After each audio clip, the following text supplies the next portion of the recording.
This shocking attack leaves friends in disbelief and the surfing community in mourning. How did a day of fun turn into a nightmare? Hit like and subscribe.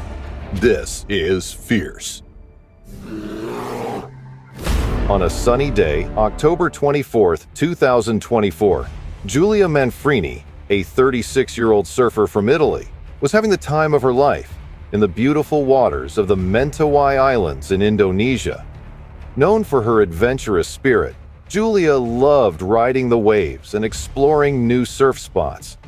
She was not just a surfer, she was also an inspiring travel entrepreneur who shared her journeys with others. However, on that fateful day, everything changed in an instant. As Giulia paddled out into the warm, sparkling ocean, she felt completely at peace. The sun shone brightly and the waves looked perfect for surfing. Giulia was excited to catch some great rides and enjoy the beauty of nature. But hidden beneath the surface was a danger she couldn't see. A swordfish, a powerful fish, known for its long, sharp bill. Just as Giulia started to ride the waves, disaster struck. Eyewitnesses described the horrifying moment when the swordfish leaped out of the water and targeted Giulia. In a flash, the fish struck her, piercing her chest with its sharp bill. It all happened so quickly that many people watching felt like they were in a nightmare. How could something like this happen? The swordfish caused a deep wound about 5 centimeters wide on the left side of Giulia's upper body. As she struggled in the water, her friends quickly swam to her side, realizing that something was terribly wrong. They could see the fear in her eyes and knew they had to act fast. Time was running out. They provided immediate first aid, trying desperately to help her. Giulia's friends were filled with panic and urgency as they quickly transported her to a local health clinic, praying that she would be okay. They fought against time, hoping to get her the medical help she desperately needed. Despite their best efforts, Giulia could not be saved. She arrived at the clinic, but the doctors could do nothing to fix the damage caused by the swordfish. Her injuries were too severe, and she passed away shortly after reaching the hospital. The news hit everyone hard. An accomplished surfer, full of life, was lost to an unexpected encounter with one of the ocean's formidable creatures. News of Giulia's death spread quickly, shocking her community and the entire surfing world. Giulia was not just any surfer, she was a well-known influencer and surf coach. She inspired countless people with her passion for surfing and travel. Pictures of her catching waves and exploring beautiful surf spots flooded social media, showcasing her adventurous life. In her hometown of Venaria Reale, Italy, the mayor expressed his condolences on social media, calling the news unbelievable. Friends and family were devastated, sharing their heartbreak and remembering Giulia's enthusiasm for life. They spoke of her joy and positivity, emphasizing the void her passing left in their lives. The local community in the Mentawai Islands also felt the impact of this tragedy. Surfers from around the world come to this paradise seeking perfect waves, but the ocean can be unpredictable. Giulia's encounter with the swordfish served as a stark reminder of the potential dangers that lie beneath the surface of the beautiful water. After Giulia's death, conversations about ocean safety became more important. The surfing community began to discuss how vital it is to understand marine life and the need to be careful while enjoying the ocean. Giulia's story touched many hearts. Friends, family, and fellow surfers emphasized the importance of being aware of one's surroundings while in the water. Giulia was not just a surfer, she was a passionate advocate for adventure and exploration. Her travel agency, AWAVE, inspired many to embark on their own surfing journeys and discover the beauty of the ocean.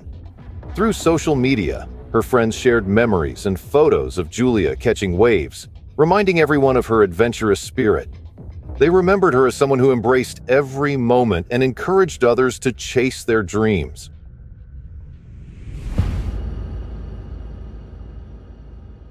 It was December 29, 2018, and Jamie Cunningham was spending a nice day at the beach with his wife Christine and their 2 teenage sons, Alex and Matthew. It was a beautiful summer day in New Zealand. The sky was blue, the sun was up and shining brightly, and the water was more than inviting. Cunningham and his family weren't the only people at Aretti Beach that day.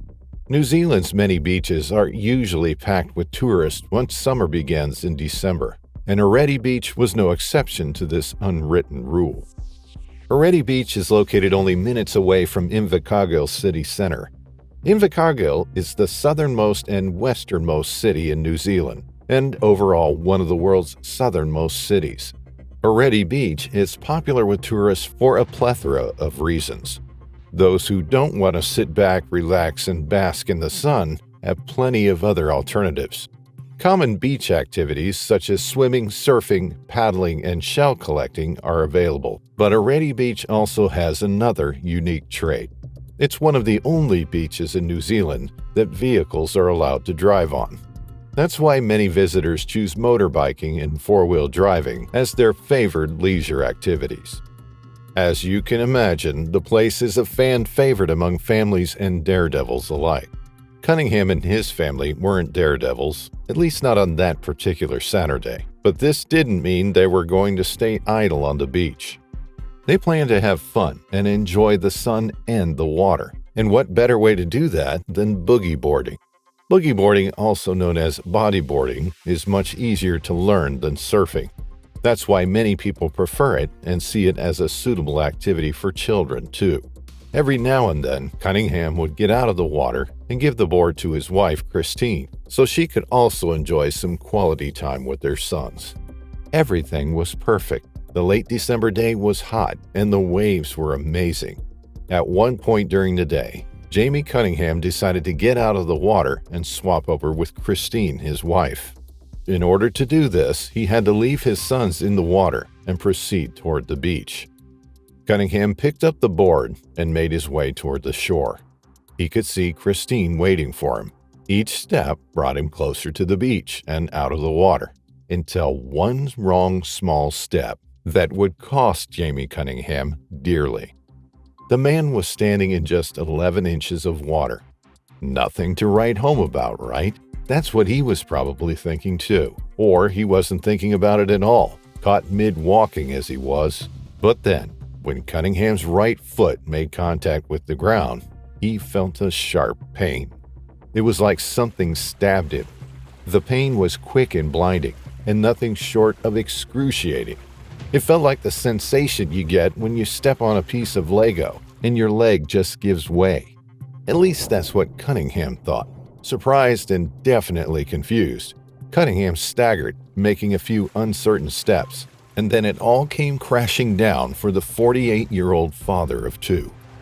It was like the whole ground shifted beneath him. The man saw something out of the corner of his eye. It was very fast, and it looked like a whip rising to strike him, but there was no time for him to make sense of what he saw. Next thing he knew, the whip-like thing hit him in the ribs under his left arm. But soon enough, it felt like the pain migrated and moved through his body. Jamie Cunningham thought he was going to die. He allowed himself to think about dying for a second. This would be a funny way to go, he thought. No, not funny, but unusual, peculiar. The man gathered his strength and staggered toward the shore, clutching his left side. The shore was so close, and yet so far.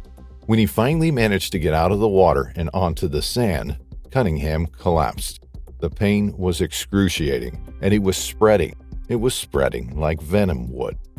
Cunningham's wife, Christine, saw her husband collapse on the ground and rushed to see what was wrong. When the woman saw him clutching his ribs, she asked him what happened. Slowly, between labored breaths, Cunningham moved his hand, revealing an open wound. Cunningham was in a dire state. He couldn't even speak properly. He had to stop after every word and gulp for air. But this didn't stop him from begging his wife and the crowd around them to make sure his children Alex and Matthew were safe.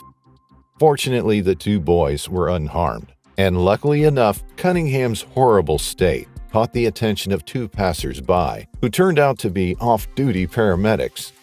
Together, they helped dress the wound as well as they could and rang for an ambulance. And that's when everybody finally found out what happened to Jamie Cunningham. He was attacked by a stingray. While stingrays are usually harmless and non-conflictual, they can attack if they're taken by surprise, meaning you're probably going to get stung if you unknowingly step on one.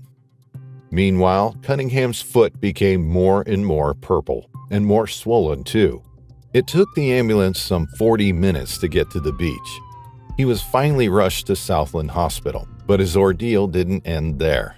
Because the stingray's venom was spreading through his body, doctors had to insert a tube into Cunningham and drain his fluids. The man had to be put on heavy medication with assisted breathing because his left lung collapsed. Through it all, Cunningham wasn't worried about the actual wound. He was more worried about the venom, which was causing his diaphragm to lock up. There is no anti-venom for stingray toxins. In fact, not much is known about the venom itself. What we do know is that a stingray sting can cause an array of terrible symptoms. The airways and lungs, the throat, the heart, the skin, the stomach, and the nervous system can all be affected by stingray venom, and symptoms can vary from breathing difficulties to paralysis and heart collapse.